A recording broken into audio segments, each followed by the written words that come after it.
रोटी बच जाती है। हाय हाय रोटी बस भाईदी तो क्या था माड़े बंदे चलो। अस्सलाम वालेकुम जी बाबा जी क्या हाल जी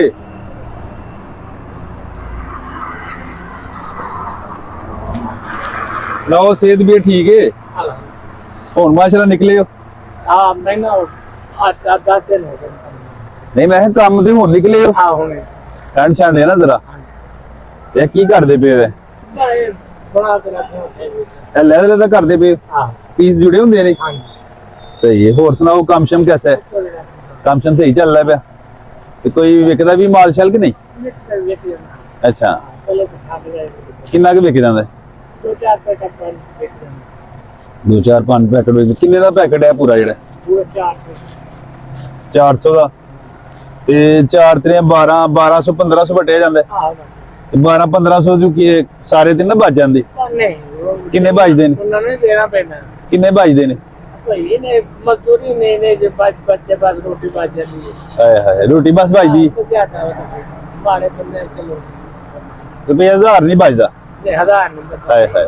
1000 ਨਹੀਂ ਬਚਦਾ ਤੇ 1000 ਤੋਂ ਬਗੈਰ ਫਿਰ ਕੰਮ ਦਿਨ ਨਾ ਚੱਲਦਾ एक इसका 4-5 पैकेट विकन फिर नहीं बचता 10-20 पैकेट विकन तो फिर बचता 10 20 ਪੈਕਟ ਵਿਕਣ ਤੇ ਫਿਰ ਜੇ 3-4 ਪੈਕਟ 1000 ਨਹੀਂ ਬਚਦਾ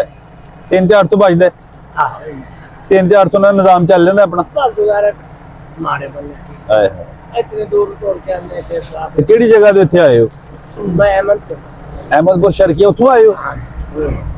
ਇੱਥੇ ਉਹ ਰਹਿ ਰਹੇ ਹੋ ਉੱਥੇ ਰਹਿਸ਼ ਉਹਨਾਂ ਦੀ ऐसा फल नहीं ਹੋਟਲ ਤੇ ਰਹਿ ਰਹੇ ਹੋ ਤੇ ਕੋਈ ਉਹ ਦਿੰਦੇ ਨੇ ਕੋਈ ਖਾਣਾ ਸ਼ਾਣਾ ਨਾਲ ਉਹ खाना मैं अपना खाना ਅੱਛਾ ਆਪਣਾ ਖਾਂਦੇ ਹੋ ਤੇ ਰਹਿਸ਼ ਦੇ ਪੈਸੇ ਲੈਂਦੇ ਨੇ नहीं वो नहीं ਅੱਛਾ ਚਲੋ ਜੇ ਅੱਲਾਹ ਤਾਲਾ ਉਹਨਾਂ ਦੇ ਫਜ਼ਲ ਕਰੇ ਜਿਹੜਾ ਤੁਹਾਡੇ ਤੇ ਨੇਕੀ ਕਰਦੇ ਪਏ हाँ वो दी मेहरबानी ਤੇ ਰੇੜੀ ਛੜੀ ਉੱਥੇ ਖਿਲਾਰ ਦਿਓ रेडी भी ਕੋਈ ਪੈਸਾ ਨਹੀਂ ਲੈਂਦੇ ਆ ਚਲੋ ਅੱਲਾਹ ਤਾਲਾ ਕਰਮ ਕਰੇ ਅਗਲੇ 1000 ਨਹੀਂ ਬਚਦਾ 3-4 ਤੋਂ ਬਚਦਾ हाँ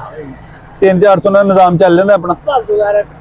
माड़े बंदे ਹਾਏ ਹਾਏ इतने दूर तोड़ के आने से ਤੇ ਕਿਹੜੀ ਜਗ੍ਹਾ ਤੇ ਇੱਥੇ ਆਏ ਹੋ मैं अहमद को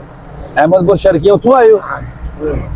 ਇੱਥੇ ਉਹ ਰਹਿ ਰਹੇ ਹੋ ਉੱਥੇ ਰਹਿਸ਼ ਉਹਨਾਂ ਦੀ ऐसा फल नहीं ਹੋਟਲ ਤੇ ਰਹਿ ਰਹੇ ਹੋ ਤੇ ਕੋਈ ਉਹ ਦਿੰਦੇ ਨੇ ਕੋਈ ਖਾਣਾ ਸ਼ਾਣਾ ਨਾਲ ਉਹ खाना मैं अपना खाना ਅੱਛਾ ਆਪਣਾ ਖਾਂਦੇ ਹੋ ਤੇ ਰਹਿਸ਼ ਦੇ ਪੈਸੇ ਲੈਂਦੇ ਨੇ नहीं वो नहीं ਅੱਛਾ ਚਲੋ ਜੇ ਅੱਲਾਹ ਤਾਲਾ ਉਹਨਾਂ ਦੇ ਫਜ਼ਲ ਕਰੇ ਜਿਹੜਾ ਤੁਹਾਡੇ ਤੇ ਨੇਕੀ ਕਰਦੇ ਪਏ हाँ वो दी मेहरबानी ਤੇ ਰੇੜੀ ਛੜੀ ਉੱਥੇ ਖਿਲਾਰ ਦਿਓ रेडी भी